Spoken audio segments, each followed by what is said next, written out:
Councilmember Clark,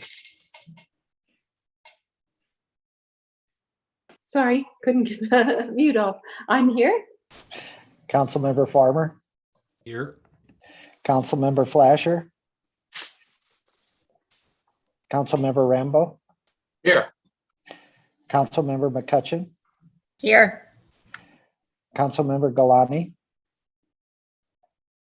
Councilmember Ottenberg, Here. Chair Bartoni. Here. Sir, we have a quorum.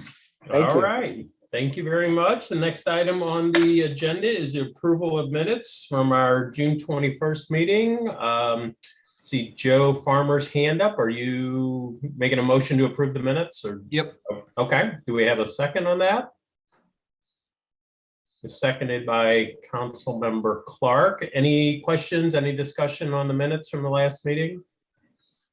All right, seeing none. All those in favor of approval of the minutes, please say aye. Aye. Any opposed? Any abstentions? I'll abstain since I wasn't here in June. We have one abstention from Councilmember Ottenberg. Okay, that takes us to the next item on the agenda, which is public input. I haven't looked. We don't have any attendees, so I'm going to assume that there is no public input, but I'll ask anyway. All right, seeing none, that takes us to our action items. We have 3 planning and 5 park matters. For tonight, I do want to remind everybody, if you could use the raised hand feature when you want to speak, that helps me out tremendously. The first item under planning matters is the further definition of the Hometown Heroes Banner Program. Melanie has been handling this so far, so I'm going to guess she's going to take it from here as well. Go ahead, Melanie. That is correct. Thank you, Mr. Chair. Mr. Chair and members of the committee, as discussed at the previous meeting, the Hometown Heroes Program is a banner design or is a program designed to recognize Wildwood's veterans and active duty military members by featuring veterans and these members on banners on light standards along the designated roadways. We had some questions at the previous meeting regarding the program and just tightening up some of the details. And I have done some research since then regarding questions about other vendors and such. And doing further research, the department concluded that utilizing a service provider such as Hometown Heroes or military tribute banners would be the most cost and time efficient way to go.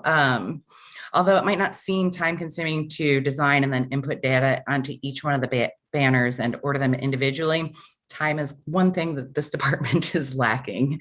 And I've spoken with military tribute banners, and essentially they would just need us to send them a spreadsheet with all of these veterans and active military members information, which we could set the application up through RecDesk and then have it printed out in an Excel spreadsheet, which would minimize the time that staff had to spend on data entry, and the photographs would just have to be labeled accordingly, which we could have them do before they're uploaded.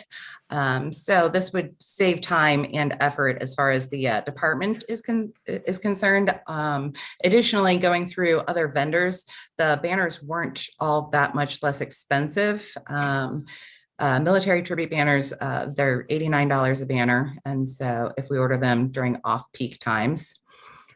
So that being said, there was also the question of program related costs.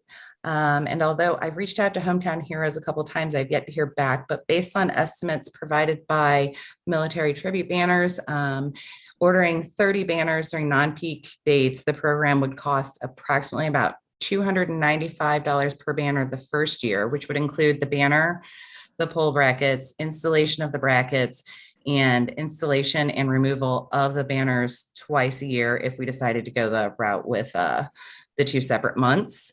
Once the pole brackets have been installed, the cost of the program would be approximately $150 per banner, which would include the cost of the banner and installation and removal twice a year. And if renewed, we could charge $60 per banner to cover the cost of installation. These cost estimates would include the design of the banner, but don't account for associated staff hours.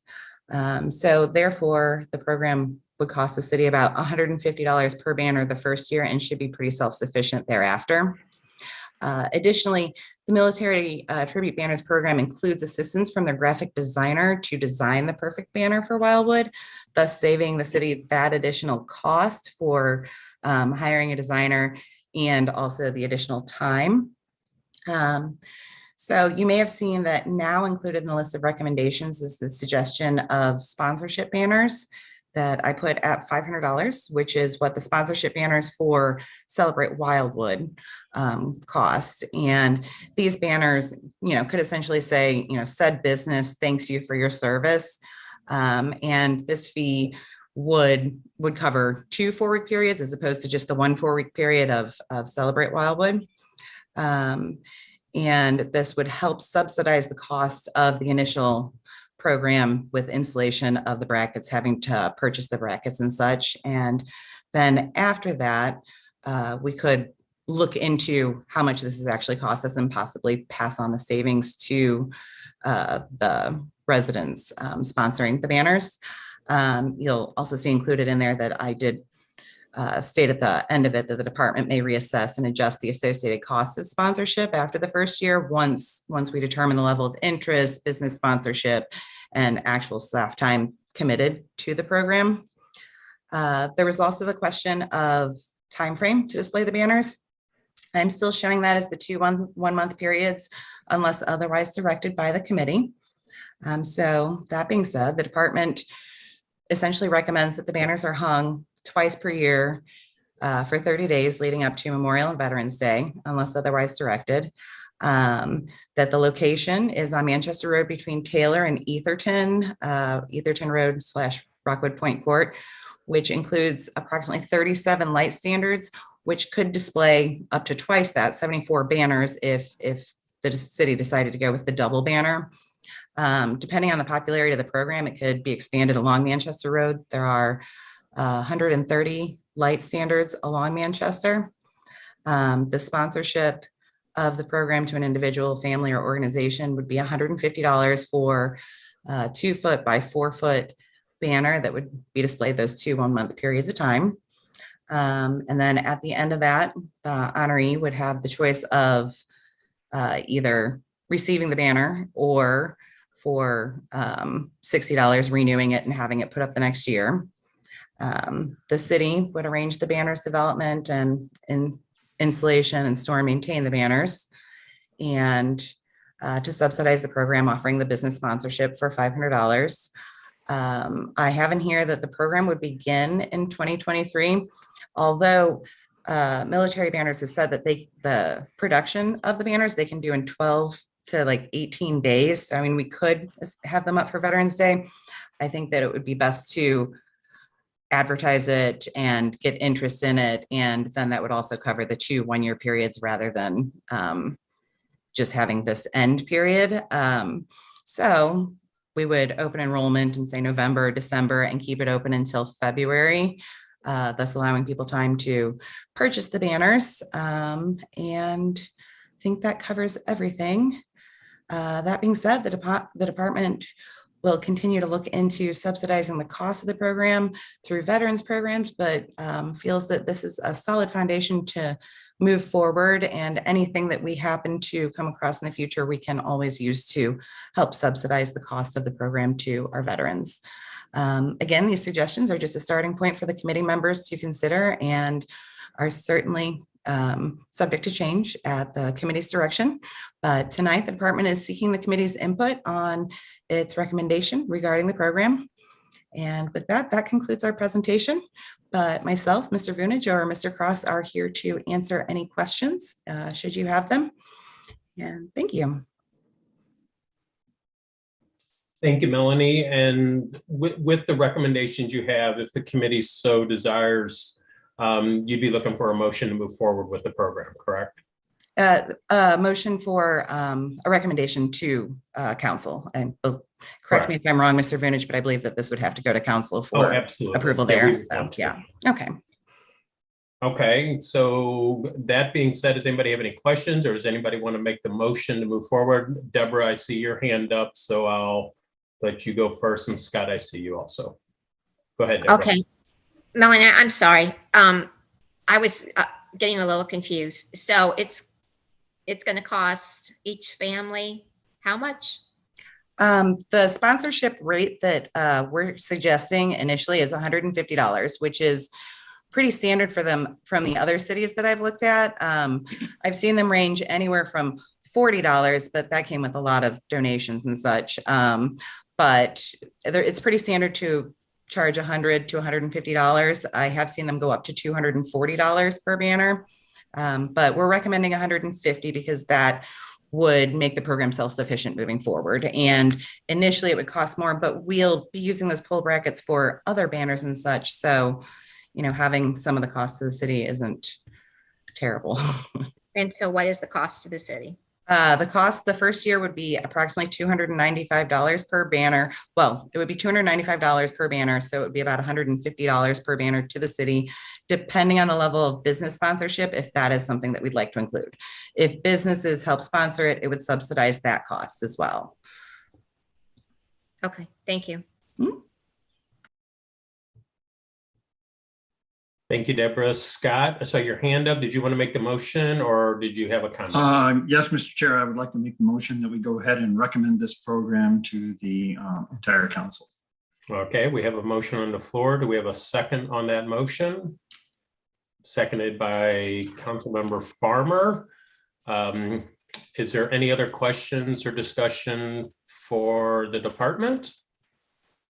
Okay, seeing none, I do have one for you, Melanie. The $500 for the like corporate sponsorship, so to speak, they're like, you know, Deerbergs decides to participate. We're not going to have Deerbergs on the actual banner of a service member, or would they just be a separate banner that would be along the road that would say Deerbergs appreciate your service? So my suggestion would be, and I've seen it done the other way where they've put sponsors on the actual banners, but I feel like that deters. And so my suggestion would be a completely separate banner that says like Deerbergs thanks you for your service. Like the city of Manchester purchases banners themselves, partly just to supplement along the roadways to have initially the first year just to have more signs to make it a more visible display. And they had, you know, the city of Manchester thanks you for your service. And so my suggestion would be to allow these businesses, you know, Deerbergs thanks you for your service or whoever, but a separate banner entirely. Okay, thank you. That's what I was hoping you were going to say. Yeah. Teresa, go ahead, please. Thanks, Chair Bartoni. Yeah, if a family has more than one, if they want more than one banner for more than one service member of their family, they might ask, do we get a discount for more than one? Is there any provisions for that, or everything is going to be flat fee?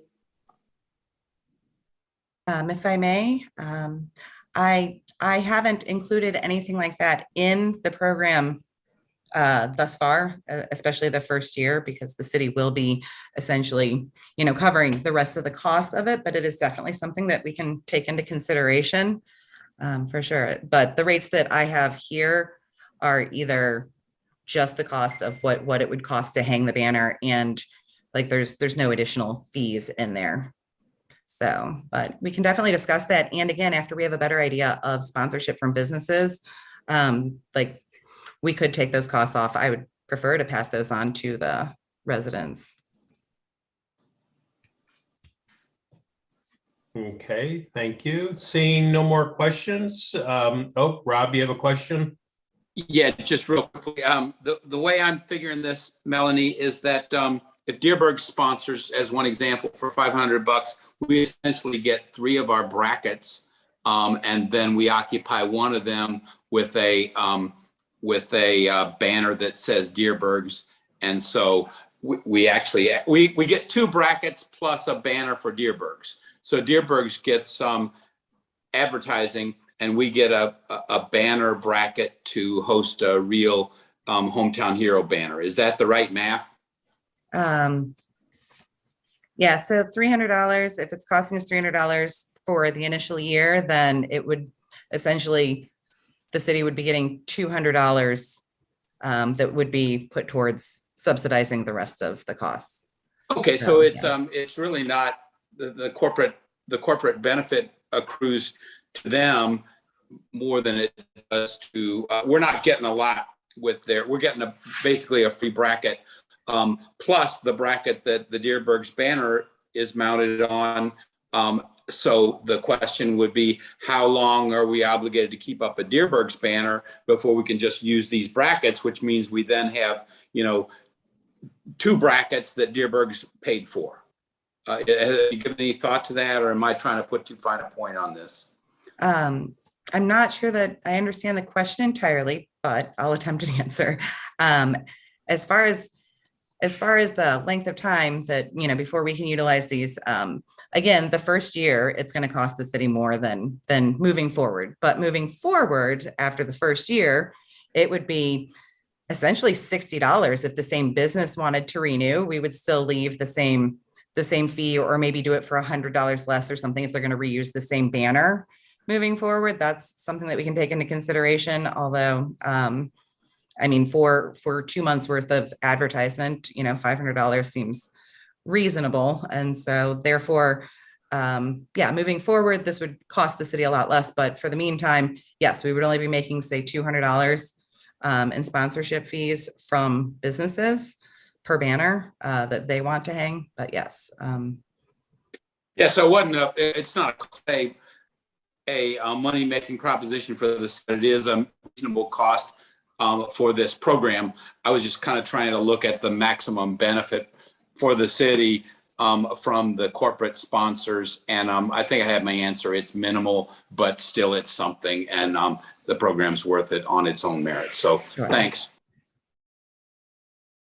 Thank you, Rob. Thank you, Melanie. Seeing no other questions, we have a motion on the floor to move forward with the department's recommendations and then take this to council. All those in favor, please say aye. Aye. Aye. Any opposed? Any abstentions? All right, great. Looking forward to this actually coming to fruition. Thanks, Melanie. Thank you. The next item on the agenda is regarding a dwelling located on St. Albans Row. Joe, is this one for you? All right, take it away. Thank you, Mr. Chair. Mr. Chair and members of the committee, this item obviously relates to a planning matter. Recently, the Historic Preservation Commission was invited out to a property that is located on Highway T and Route 100. If Melanie got my email, I can draw up an aerial photograph if we can share screen.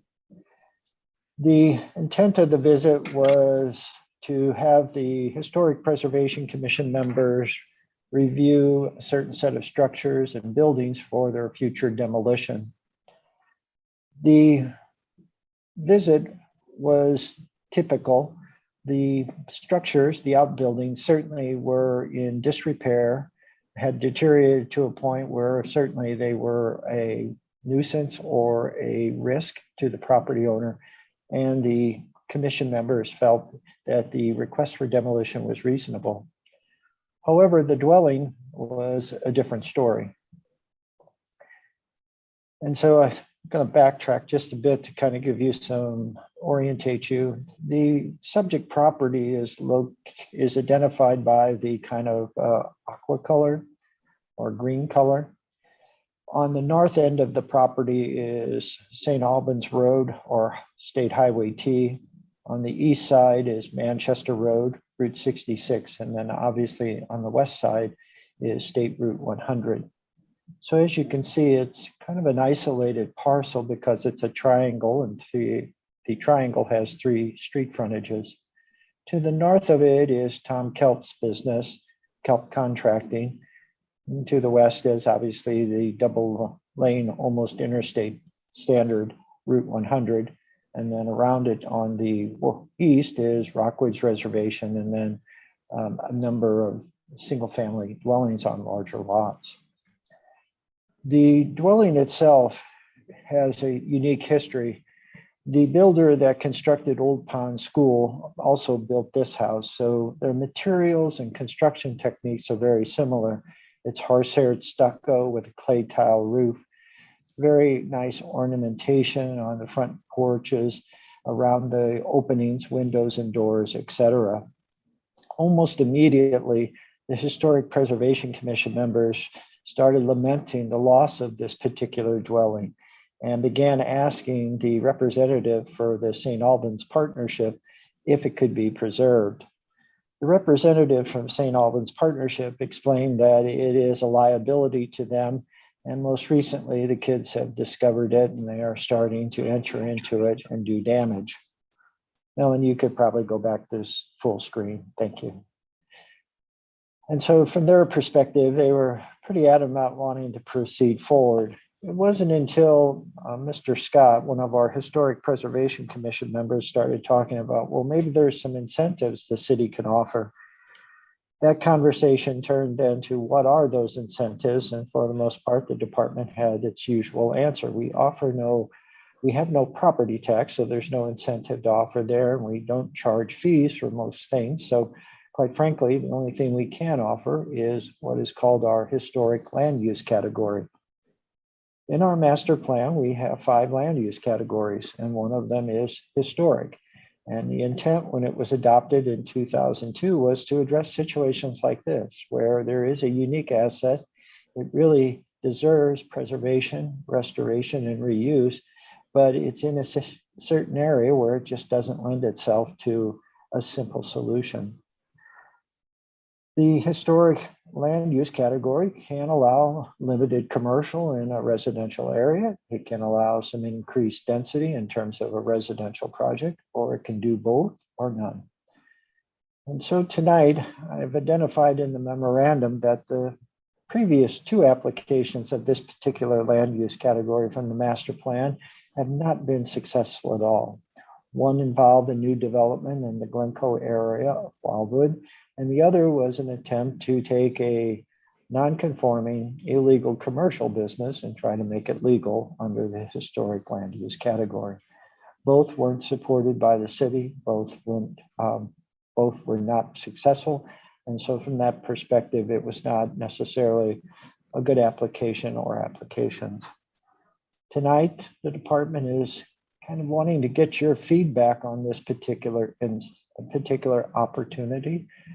If it's something that certainly the committee feels that it's worth exploring, not necessarily endorsing, but exploring, then the department can get back to the Historic Preservation Commission and the property owners and say, let's talk. We are getting some guidance to help us in this regard from our elected officials, and just see how far it can go before it either ends and the demolition occurs, or an opportunity is presented to the city council at a future date to basically do a preservation act that might be one that's worth the ages, so to speak. So with that, we'd just like to hear what you're thinking about this potential opportunity. Thank you. Thank you, Joe. Scott, got your hand up, so you can go ahead, and Rob, I got you next. Thank you, Mr. Chair. So a question for Joe. Yeah.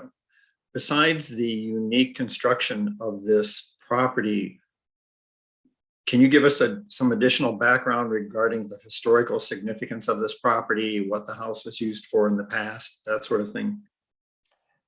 Well, one of the key determinants of whether an asset's historic or not in the city of Wildwood is its age. And this particular house is almost 100 years old, so it's well beyond the 75-year limit that we use as the first kind of screen or cutoff. Secondly, the owner was John Connell, who was one of the principals in Glencoe Mine Company, which was a very prosperous operation out here that did mining as well as logging, and left a little bit of a history here before the Department of Conservation and others stepped in and took property and preserved it now as different conservation areas, wildlife refuges, etc. So he has a bit of an interesting history, and that's one of the criteria as well. You've mentioned just the unique components of the design and architecture. And for the most part, those are the three that I think the Historic Preservation Commission identified as potential kind of linchpins to build a restoration effort off of. Okay, thank you. Thank you, Scott. Rob, go ahead, please. Yeah, I'll make it pretty quick. Tom Kelp claimed to me a while back that there was originally planned to be a second sort of high density town center west, if you will, there surrounding his property. I don't know if that's, I'm sure he was saying what he thought to be true, but I don't know if that's actual fact or not. Maybe, maybe this would be the center for that. Essentially, I think we're missing the boat if we don't allow B&Bs and so forth. I think maybe a short-term, short-term rental would be a great use for this house out here. Somebody that just wants to be there and enjoy Wildwood. I think it's got some potential. The house itself has lots of potential. I will say that the original City Hall was in Funk's store. And this property was owned by the Funks a century ago, which kind of ties it to Wildwood history, at least a little bit. And so I guess my question is, I support this idea. I think the department has made a creative solution possible if we can get, all the ducks in a row. So my question would be, what's allowed under this historic historic zoning umbrella? I forget the term you used, but because I would see a gas station there, it's a 12-acre property. And so we could do some really cool things as long as we have, good, tight control up front. So Joe, can you speak to that just sort of generally, please? Yes, Dr. Rambo, I sure can. And although the land use category is not as specific as one might think in terms of what can happen or can't happen relative to uses, it would require a planned district. And as you know, with any planned district, a zoning action, the city council can tailor the conditions to the very specific things and requirements, hours of operation, architecture, restoration features, etc. So it would be a loss if we ended up with a gas station there. If we ended up with a short-term rental, or let's say an office for a not-for-profit organization like the Route 66 Association of Missouri, things like that, I would see that as a positive.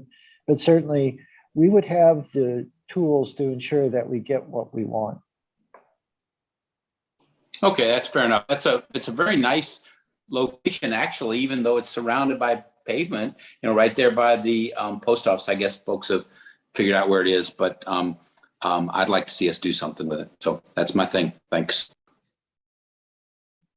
Thank you, Rob. Teresa, go ahead, please. Yeah, I think it's wonderful that we're looking at saving this place, because I too think that it's well worth saving.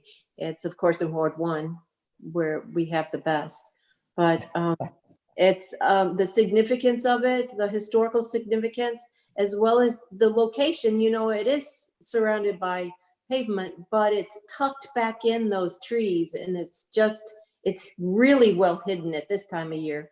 And if you drive back there, it does say private, but if you drive back there, it feels like Wildwood. And so if we could bring that back to life a little bit. I was there the other day, just a couple of days ago, and the doors were open, just FYI. But if that could come back, that would be something that one more of the buildings that would support to showcase for the construction that our Old Pond School is made out of. And I just totally support keeping that building, because it is it's very unique. If you could look at it, it's just beautiful. And but you won't see it unless you aim to see it. So I guess I would go ahead and make the, I would move to keep this and to preserve it and support the plan as laid out by Mr. Vonich. Thank you, Teresa. Joe, can you be clear on what the motion is you're looking for, please? I wasn't necessarily seeking a motion, but I do appreciate Ms. Clark's action. And I guess what I would say is I would like a motion to endorse us engaging with the property owners about potential options. Okay, and Teresa, you're okay with that wording? Absolutely. Okay, and Rob, you're seconding that? Okay. Just hoping for peace in the world. But yeah, also seconding. Okay. We'll take both. Rob, your hand is, oh, it's not up anymore. Okay, so seeing no other hands up or any more questions for the department, all those in favor of the motion to move forward with the department's recommendation, please say aye. Aye. Any opposed? Any abstentions? Great, thank you. Thank you, Joe, very much. Chair, Yes. could I please suggest that we check out the open doors and maybe increase the police presence there? Because I would hate to see it happen like happened with the Tice home, and pretty soon the architectural features are stolen and show up in a place on Cherokee Street for sale. I'm sure a city administrator can make sure that message gets passed to the police. Thank you, Rob. Good point. The next item on the planning matters is an overview of recent developments. This is just typically an FYI from the department, but if anybody has any questions, this is a good time to ask. Teresa, go ahead, please. I just have a couple of comments on those. Over the months that we've been having this report, I've noticed that the top three issues on the list are always the same. Well, in February and March, the third highest was not the same as usual. It was single family dwelling instead of the retaining wall. But the top three are always the interior finish, number 2 is deck, and number 3 is retaining wall. And my thought with that is, if those 3 are our top, I mean by a long shot, they are like, seems like about 85% of the whole list. Then if we could streamline those 3 somehow by, any type of a permit tracker or something, so the resident can find out for themselves where the permit is in the process without having to make a call to the city, or a number of things that we could do. Would that be something we should look into and pursue, maybe streamlining those 3, and so it would decrease the waste of time and energy and maybe even money to address all of these issues? Ms. Joe, Clark, yeah. my apologies, Mr. No, Chair. you're fine. Go ahead. Ms. Clark, the Departments of Public Works and Planning have been investigating some new software, not Acela, which was a complete disaster, but we are looking at some software options so that we can better manage permits, know their status, and give better answers to our residents, contractors, and others. So that's underway. I believe Melanie and Dan Ron have been working on that and interviewing different companies. There's been an explosion of those software programs out there. It's just amazing how many there are and how many offerings. But that's something that Ms. Ripito has done at other communities she's worked. So she's kind of taken this on, and we'll keep you abreast as we go forward. Thank you, Joe. Mr. Farmer, go ahead, please. Yeah, I just had 2, I guess, pretty quick things. I don't think it's on here, but there's I guess maybe it used to be a house on 109 that's just north of like Garden Valley subdivision that sort of looks like it was maybe being torn down or started falling down. I'm not sure which, but it's just sort of been sitting there for a while. I didn't know what's going on with that. The gentleman that owns that property owns the larger 27-acre tract to the east. He got started with, let's say, an unscrupulous contractor who said, oh, you don't need permits. So we caught him up on the permits relative to some of the improvements on the property where he resides. And we're still working through, I think, the demolition process on that house. Okay. And then my other thing is, I see it's in here, but I know when we met last week, we were talking about the trailer for the prime place. Has there been any further? I know we're about a week out now from that 30 days. Has there been any further development? I've not heard from Mr. Kennedy, but I'll defer to Mr. Cross. Mr. Farmer, no, we've not heard anything from him.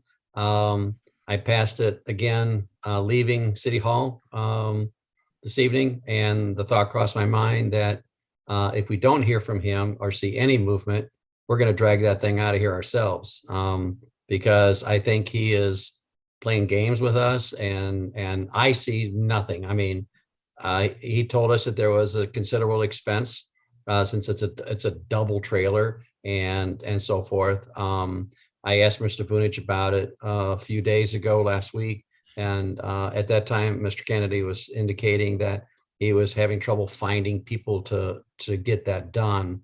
But we're keeping an eye on the time frame, and we're going to hold him to it. Okay. I mean, I don't want to beat a dead horse on this thing, but I'm always kind of curious from a process standpoint with things like that. Like what is the next step? How does that work? If the city does, if we do have to be the people to go in and take it out, I assume we just send a bill to somebody. Mr. Vunich and I would have a conversation with the city attorney, exactly how that would play out. But I would approach it and saying, okay, he was given notice, he was given a time frame. He's not adhering to that. You know, what can we do? Can we put I don't know if we can put a lien on that. The land is not owned by him. That land is owned by Ed Cohn. Right. So we would need to get a legal opinion in terms of what we could do. But all I can commit to at this point is we're watching it each and every day to see if he's making any progress. I think, Joe, you and I should talk in the morning. I think we need to send him another email, just make sure that he knows we're watching and what our expectation is, and get his response, because we need to document the file if we do in fact have to, hire somebody to come in and haul that thing away. Yeah. I mean, I just think it's important, we as a city want to be good neighbors. We want to have good neighbors with this developments and things like that. And I know Mr. Bartoni and myself have been pretty vocal about some of the stuff over there.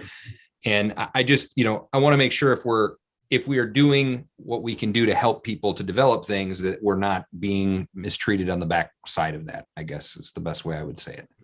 Well, going back to the recent meeting that Mr. Vunich and I had with Mr. Kennedy, the impetus, we were getting to the point, regardless of what he told us in that meeting, was that it was time to move that. But then when he said it's 12 to 18 months away, on top of a meeting that Mr. Vunich and I had with Mr. Cohn, it became imminently clear that it's time for that trailer to go, because that development is not happening anytime soon, if at all. So we're going to make that happen one way or the other. Because I think Mr. Kennedy is making hollow promises, as he has been doing so for quite some time now.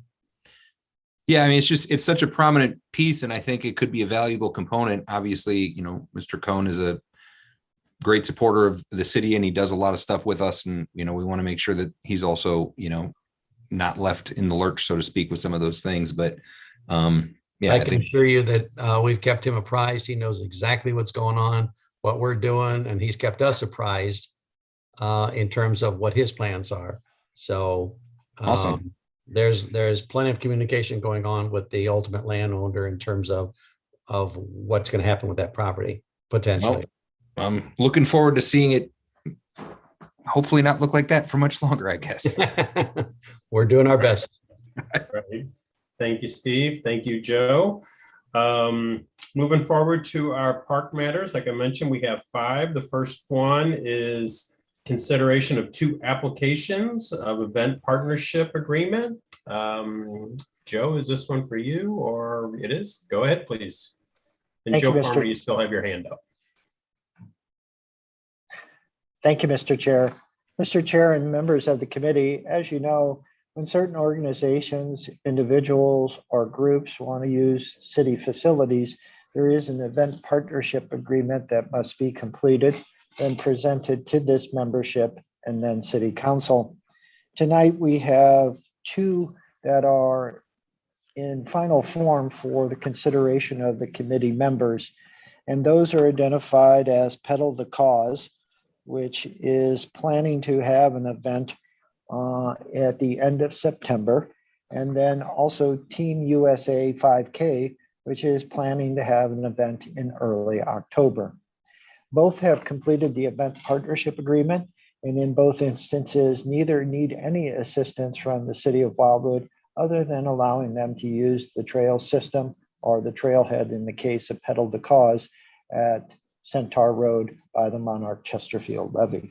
So tonight, the department is presenting those 2 with a favorable recommendation. Although the Pedal the Cause conflicts with the Celebrate Wildwood event, it has in past years. And obviously, if weather's favorable, it has no impact on our attendance. In fact, I don't see it as a conflict, quite frankly. So from that perspective, we feel that both are suitable and should be supported by the committee and City Council. The third item is a little more difficult, and I just want to give an explanation. Obviously, at the June meeting, there was a discussion regarding Leukemia 24/7, the Bandana Bash. It was more about the sale of alcohol at Community Park as part of the event's fundraising efforts.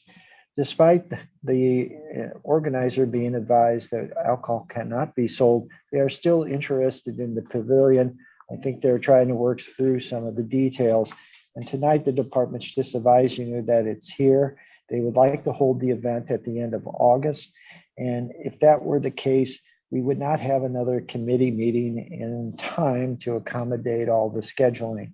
So tonight, the department has asked that if there is ultimately a decision to proceed forward by the organizer, that we could take it directly to City Council and then address the time frame that way versus missing it due to the committee schedule. Thank you. Thank you, Joe. So tonight you're looking for a motion to move forward with the 2 events that have completed the partnership agreement with not necessarily any action on the other one, but if it does come up, we would just go directly. You're looking for, I guess, permission to move directly to council with it instead of back to committee. That's exactly it, Mr. Chair. Thank you. Okay, thank you. So does somebody want to make the motion there? Made by Councilmember Farmer. We have a seconded by Councilmember Clark. Any discussion on the motion? Wonderful. Seeing none. All those in favor, please say aye. Aye. Aye. Any opposed? Any abstentions? Great. Thank you very much. That takes us to the next item on the agenda, which is disc golf at Glencoe City Park. Been a while since I've done this. It has, sir. Mr. Chair and members of the committee, over the course of the years, we get inquiries about disc golf, and then we talk about it. The interest seems to wane, and then we basically don't do much. That interest has been increasing of late. I don't know if there's a particular reason why, but we did get a number of calls relating to disc golf. And it reminded me that we had previously looked at the potential for disc golf down in the Glencoe area, where we have a great deal of level ground that's available for use. And for the most part, it's limited use because there's no facilities or anything along those lines. I was able to provide to you a schematic, a plan that was developed several years ago for a 3-hole course down in the vicinity of L. Foster Memorial Trailhead.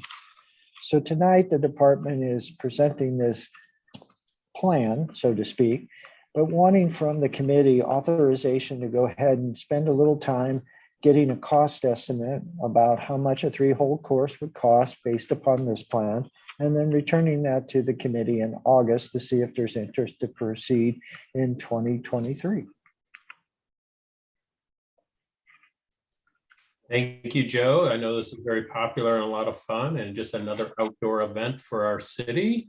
Joe Farmer, I see your hand up. Are you wanting to make a motion or do you have a comment? Nope. I was going to say, I mean, I think as we've looked at with some hard courts and things like that, I think it's good to have some options. So I think getting some options doesn't hurt. Let's do it. Okay. So you're making a motion for the department to explore the options, I guess. All righty. Do we have a second on the motion? Seconded by Council Member McCutcheon. Teresa, go ahead. I got your hand up. So you go ahead, and Rob, I got you next.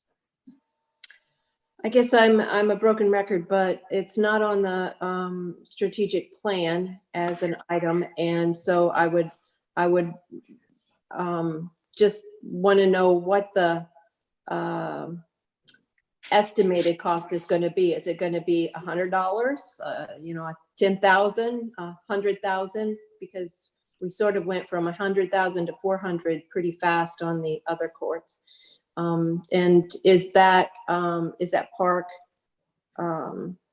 the ground, is it robust enough to take a lot of activity on it without causing more erosion or problems? And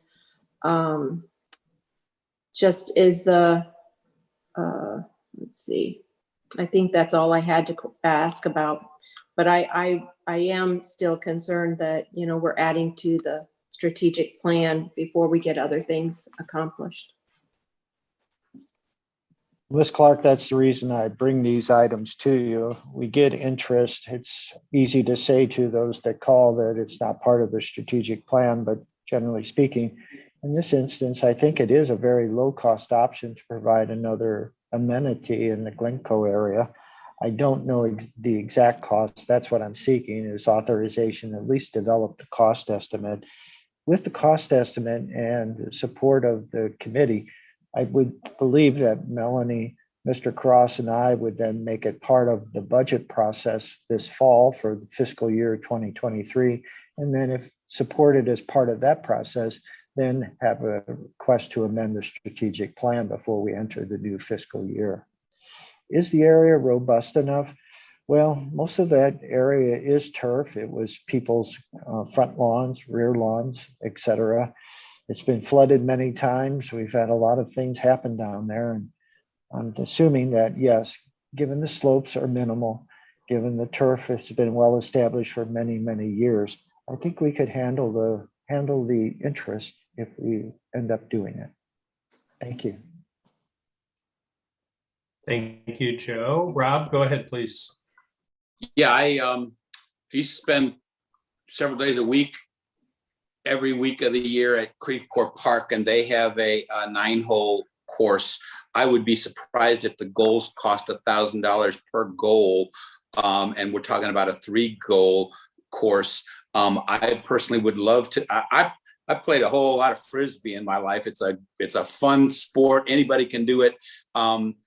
You know, you're outdoors. It's just a great thing. I don't anticipate myself using this, 3-hole Frisbee course, but I will say that if it's popular enough to cause wear and tear on the ground, I would be thrilled at that, because it means people are out, fooling around. So I look at this as a low-cost way to, as Joe said, Joe Farmer said, give people more options. And I fully support trying to move forward if we can. Thank you, Rob. So I don't see any more hands up. So we have motion on the floor for the department to explore the cost of the installation of this. We're not purchasing anything or moving forward past that at this point. Seeing no other hands raised, all those in favor of the motion, please say aye. Aye. Aye. Any opposed? Any abstentions? Great. Thank you very much, Joe. that takes us to the next item on our list, which is the construction timeline for Bluffia Park. Speaking of making our parks better. Well, thank you, Mr. Chair and members of the committee. And just to remind everyone, this is on the strategic plan, and we are getting a grant of $525,000 from the St. Louis Municipal Park Grant Commission. The reason this particular item is on the agenda tonight is twofold. First, the construction should be starting this month. In fact, some of the materials and equipment is being delivered to the park site itself now. The second component of this is that the shop drawings were completed. They were sent to the park designer and reviewed. And as a follow-up to that, Dave Burkle, who is the principal at Ideal Landscape Group, the selected contractor for the project, identified an issue regarding the shelters. He received 3 bids. The bids were generally competitive, but the timeframes associated with them differentiated them greatly.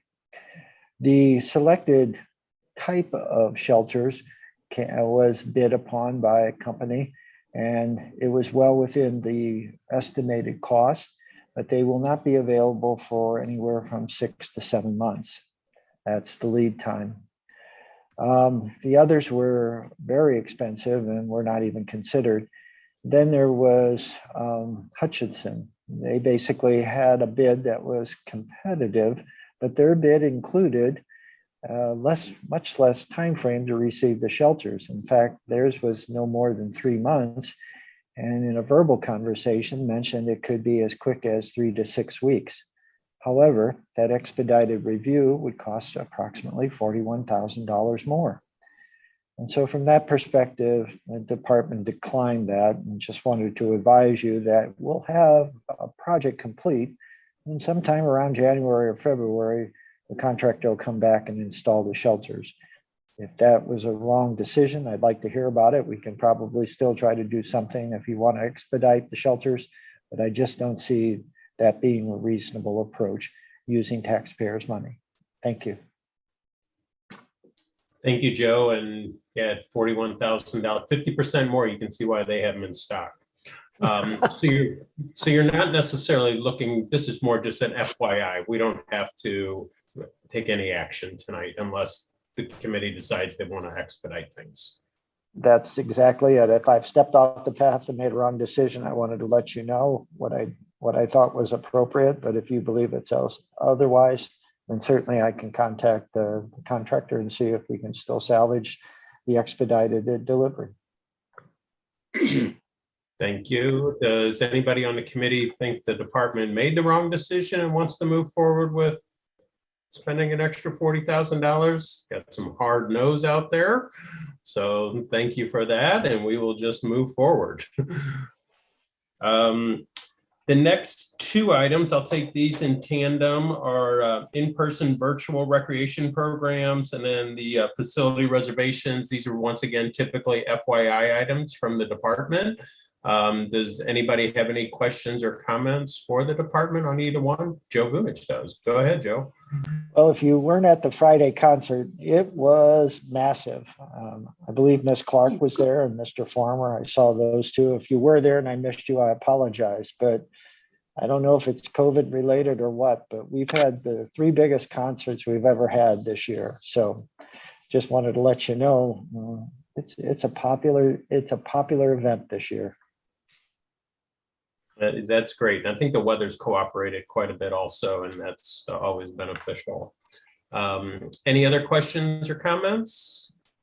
Okay, so seeing none, we don't have any executive matters. That takes us down to other matters. So at our last committee meeting, Deborah brought up the option of going back to in-person meetings. And at that meeting, I said I would just kind of call everybody individually and kind of take a straw poll that way. But after putting some thought into it, I didn't think that that was appropriate. I just want to be more transparent. So I asked the department to put this on the agenda so we could discuss it, in a public forum, so to speak. So I'll let anybody who has any comments one way or the other speak? Deborah, you were one that originally brought this up. Do you have anything you want to say on it at this point? Yeah, I prefer to go back in person. I'm not opposed to hybrid, but I would like to have an in-person meeting. Okay, and I guess I have a question for the department and for Mr. Cross. I know some of the committees have gone a hybrid way. Does that seem to be working well enough?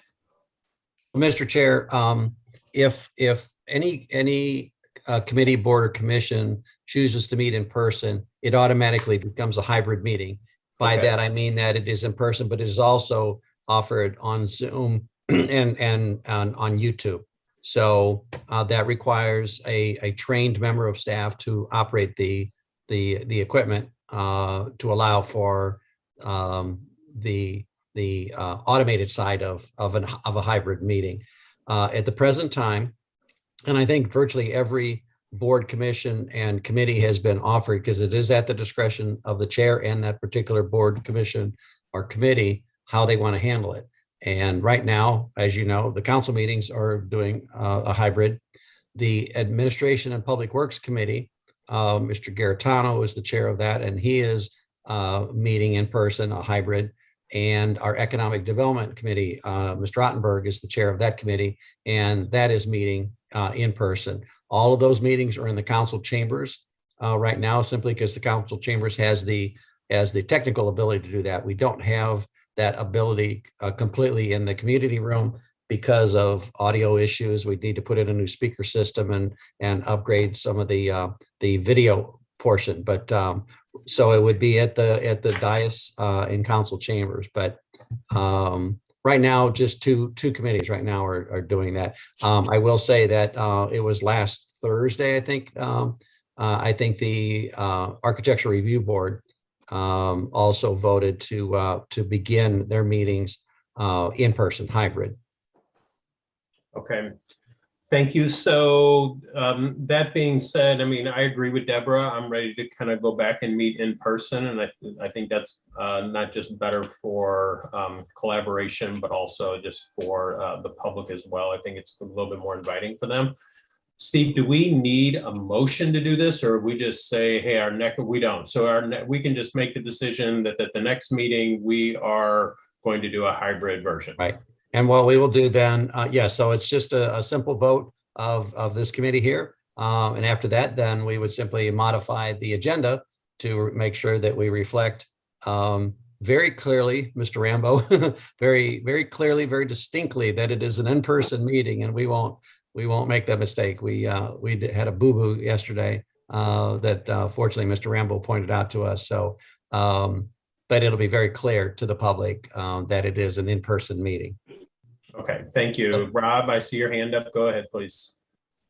Yeah, that what Steve just mentioned is sort of part of a larger issue that we struggle with. Hopefully we're going to take steps to improve that. But what I wanted to say was, the first thing, I hope that we can reduce the effects on the staff by making it just a matter of course that they can be virtual participants as opposed to having to attend in person. Is that part of the thought behind this? That's question one.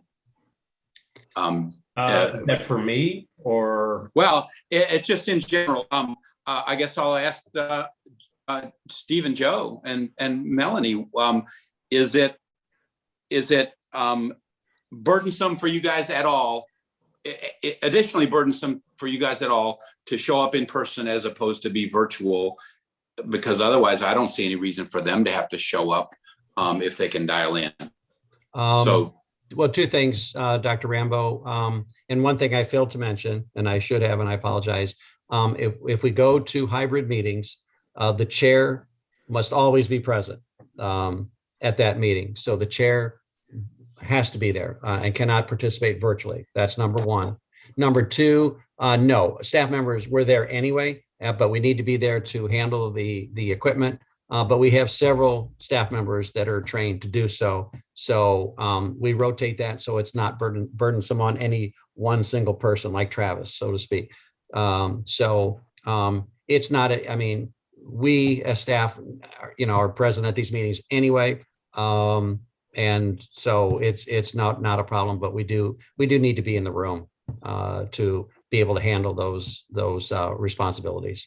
Okay, I think, one person would be plenty for me. I'm just trying to give you guys the option to attend from your desk or from your home or whatever. But my other thing that I wanted to mention is I'm throwing this out for you folks. I've mentioned it a couple times before recently because I think it's a great idea.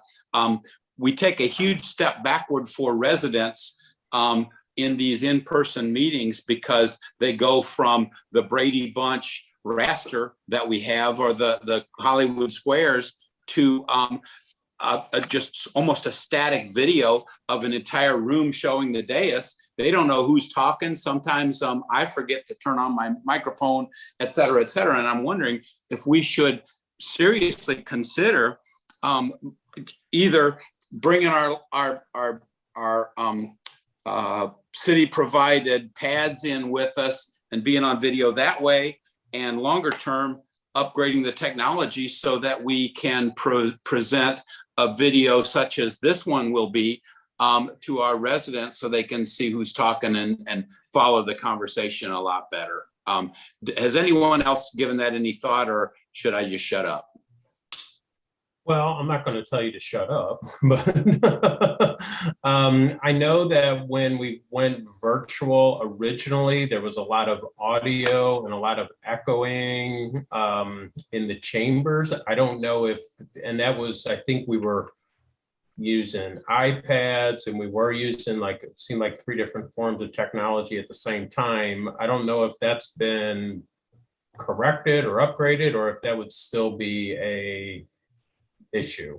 Steve, you know? I think right now, and I would want to have a conversation with Travis just to make sure. But I believe that if we tried to do that, I think we would have some of the same problems that we had before. I think what we've gone to the first one was going to the council meeting where, you're not using, now people bring their pads just to look, but in terms of being plugged in and having the screen and talking through the microphone, which all then goes through a central processing area, if you will, the audio and the video. I think if we tried to introduce all these different, some are on, some are off, I think we would run into the same kinds of problems, I believe.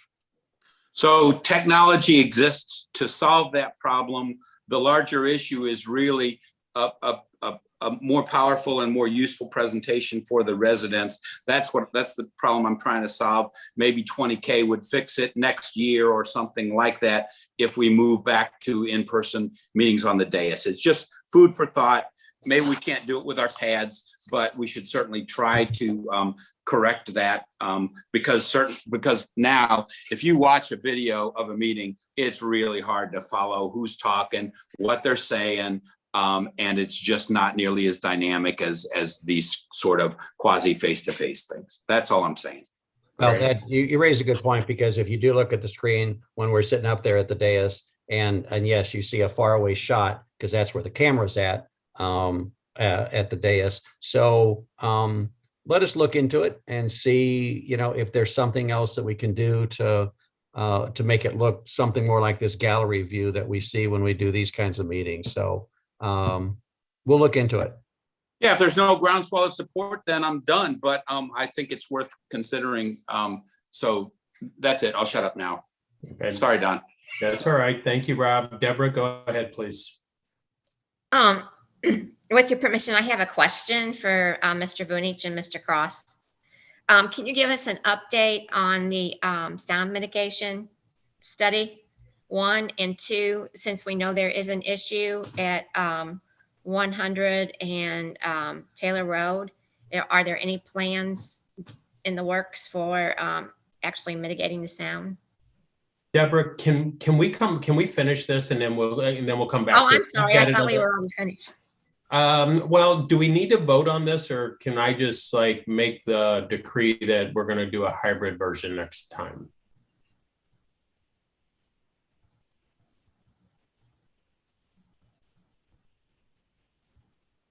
I'm pretty sure you can make a decree done. Okay, then we'll just do that and we'll have a hybrid version moving forward. And I appreciate the input and hopefully we do have the technology to make it a good experience for everybody in the future. Sorry, Deborah, but I'm sure they kind of remember your question, but you're welcome to repeat it if you need to. But Joe or Steve, go ahead. Well, with the permission of Mr. Cross and the chair, Ms. McCutcheon, I did contact Dr. Thunder, and we should have the expanded study areas, which were at Pond Grover Parkway and Route 109, and a greater area around the intersection of Route 100 and Route 109 at our August meeting. Okay, thank you. In terms of mitigation, that's something I think we need to see what Dr. Thunder brings back for us. Obviously, given the circumstances, as he explained, the real mitigation will be a sound wall. And so that's something we need to probably take up during a budget discussion. Mhm. I was just curious if there was any plans. I think we could have a plan depending on what Dr. Thunder recommends. Thank you, Deborah. Teresa, go ahead, please. Another issue. At the Al Foster trailhead, at the back of that building that's right next to the train tracks, there's there are two trailers, tractor trailers, the boxes. And one is, well, both of them are kind of sunken down in the ground, but one has one of the prop wheels sunk down in the ground, so it's very off balance, and it looks like it's been rolled or something, and it's twisted. So it's big and it's twisted and it looks very unstable there. And I saw kids over there playing next to it just the other day. I just, it looks very dangerous, and I wanted to bring that up to you, Joe. Thank you, Ms. Clark. And certainly we can do an investigation. In past times when we've asked the WF&P Railroad to do something, they've usually taken it as the city's not being fair with them. So just expect some maybe blowback. But I see that not only as a property maintenance issue, but a public nuisance, and I think we can address it. Thank you. If I can follow up, Sure. Chair. I thank you so much for that, Joe. And I think the sooner the better. Dr. Rambaud was showing a picture of that trailer, and it's very rusted, and it's got an open back. So it's completely open. Kids, you know, I think about myself at the age that those kids were there. You see how catawampus that is? That's an actual photo of how it's set in there. And it's, if I'd been that age, I would have gotten inside of there to just explore.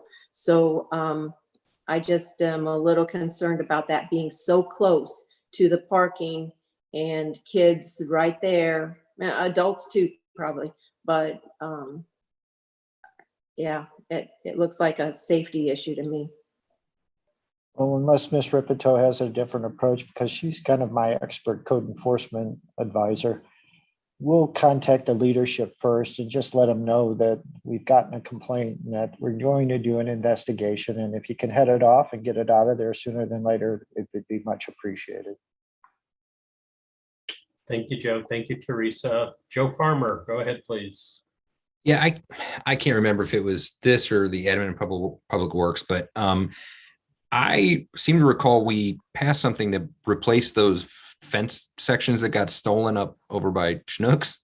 And I was just wondering if that was actually still going to happen or if we had a different plan in place, because I noticed those orange things are still up there. That was us here. That was us here. And with the promotion of Kristen, she is working on it right now. In fact, we talked about it today. So your question is very timely. And I save face by saying we did talk about it. Awesome. Seeing no other hands up, I'll entertain a motion to adjourn. Oh, hold on, Mr. Bunich, go ahead, please. Just one item. I know for many of you, Birch Forest Drive has been an item of discussion. And at our next meeting, Mr. Cross and I have been working with the fire district, and we're going to have some options to control access per the fire district's recommendation. So just wanted to give you a heads up and thank you. And we appreciate you being here tonight. Thank you, Joe.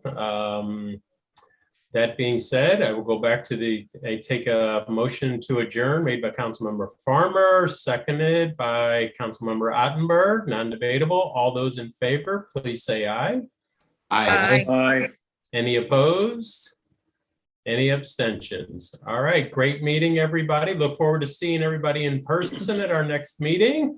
And thank you to the staff for all of your hard work once again. Thank you, everybody. Thank you all. Have a great week. Stay cool out there. All right. Yeah.